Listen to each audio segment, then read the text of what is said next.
This one has the girl from Breakthrough News. I forgot her name, Rania Kalek.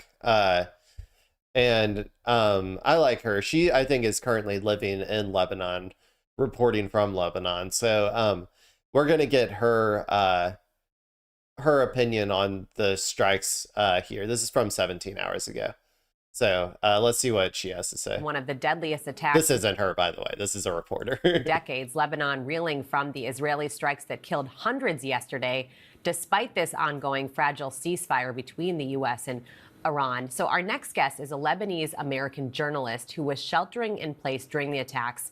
She says yesterday was the most terrifying day of her life, with strikes across Beirut hitting residential buildings, many people without any warning. Rania Khalek is a journalist at Breakthrough News, joins us now from Beirut, Lebanon. Rania, great to see you. Glad to see that you are safe. So just talk to us about what you personally experienced yesterday during those strikes.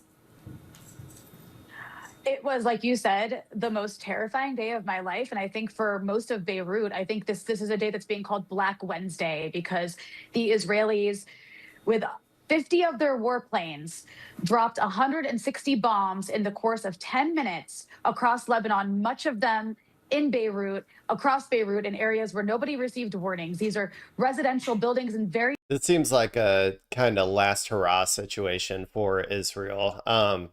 Before they were going to be forced to agree to like limit their strikes or whatever because of the ceasefire. It's kind of what I'm guessing happened. Densely populated. Like they got the news. They got the news that, hey, you're going to have to stop bombing Beirut or whatever and like limiting your strikes. And then they were like, okay, well, then we're just going to use up all of our ammo because if it's not killing kids, then like what's it good for, you know? Like Beirut in areas where nobody Israel received warnings. These are residential buildings in very densely populated neighborhoods that up until then had been considered safe.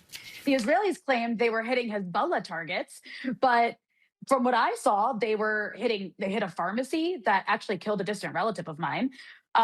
They hit a funeral and destroyed graves at a cemetery. They hit a school that was housing internally displaced people.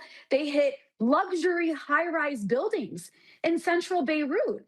It was just utterly shocking devastation. There were strikes near me. It was so scary, and I spent hours hearing ambulances Israel's fucking going deranged, by dude. and just wondering, is this going to happen on my street? Is this going to happen in the building next to me? Is it going to happen in my building? And just feeling incredibly helpless. And again, hearing the idea that Israel was hitting Hezbollah targets when in front of my eyes, all around me, all I saw, all I heard was devastation against civilians of Beirut, which is not a front line. The front line of the fight in Lebanon is in the south.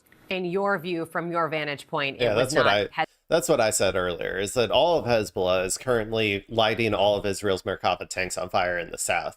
Like, clashing with them or whatever, trying to push them out of their territory, doing the fucking job of the Lebanese army right now.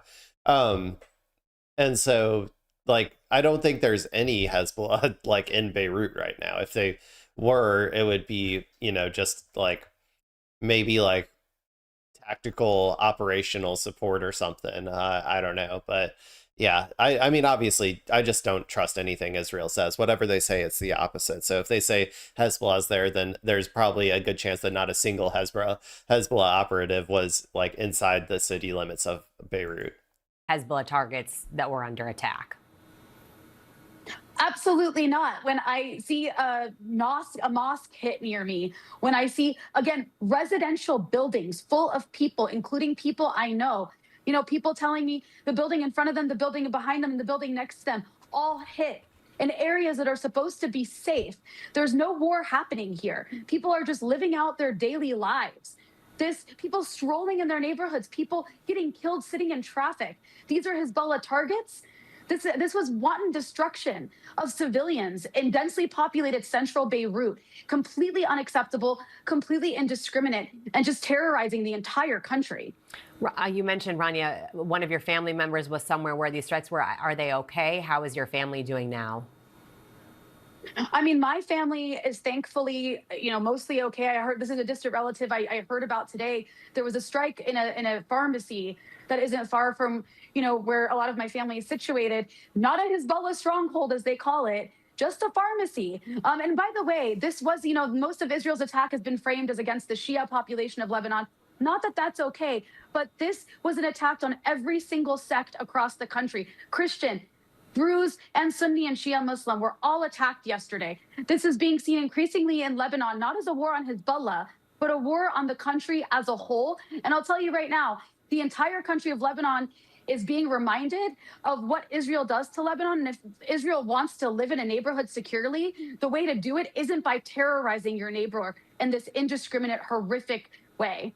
Israeli Prime Minister Netanyahu said today that they're open to these talks to stop the airstrikes. Do you take encouragement from that? What do you make of that statement from the Prime Minister? And are you worried that these strikes will continue? Look, Lebanon's an incredibly divided country, and since this war escalated, the Lebanese government, which isn't representing the entire country right now, the Lebanese government has been begging Israel for direct negotiations without preconditions, and now the Israelis are taking them up on it after basically saying no before, because it seems they're trying to undermine the potential of Lebanon being included in a ceasefire with Iran. I think this has more to do with geopolitical maneuvering between the Iranians and Americans more than it does between Lebanon and Israel. But just to be clear, Israel isn't going to stop its fire before these negotiations. It doesn't even seem to be on the table. What's on the table is the idea of forcing Lebanon to use the Lebanese army to disarm Hezbollah first and foremost, which would essentially start a civil war in Lebanon. And that's not possible, dude. It's not possible. It's not possible. The Lebanese army is a shell of an army. It is not a real army. Not going to be able to, and I really hope that they don't try to do that, because it will completely destroy Lebanon, and Israel will take significant amounts of territory if they do that. It would just be like a straight up shooting yourself in the foot moment if they decide to do that. Hezbollah, like I said, is doing the Lebanese army's job right now. Any government that is an actual government for its people and not just a puppet government for the West is going to, if someone tries to invade the territory of the government, would be out there on the front lines shooting back and defending, killing as many IOF soldiers as they possibly can. That is their fucking job right now. And Hezbollah is the one who is doing their job for them. So, yeah, if they did that, that would be a disaster. I don't think that they will, though. Because even the Lebanese army knows that they aren't capable of it. And I'm sure there's plenty of people in the Lebanese army who are supportive of Hezbollah. So, yeah, I don't think that's going to happen. That's what Israel has been threatening the Lebanese with. They're saying, if you don't kill each other for us, we will kill you. That is what they mean when they want to force the Lebanese army to disarm Hezbollah. Hezbollah represents a huge chunk of Lebanon's population, like it or not. And they're armed because they're fighting against the occupation of their land in the south. And if you use the Lebanese army to try to disarm them, you're going to cause destabilization and civil strife and civil war across the country. Ronnie Khalek, great to get your perspective from there in Beirut. Thanks so much for your time today.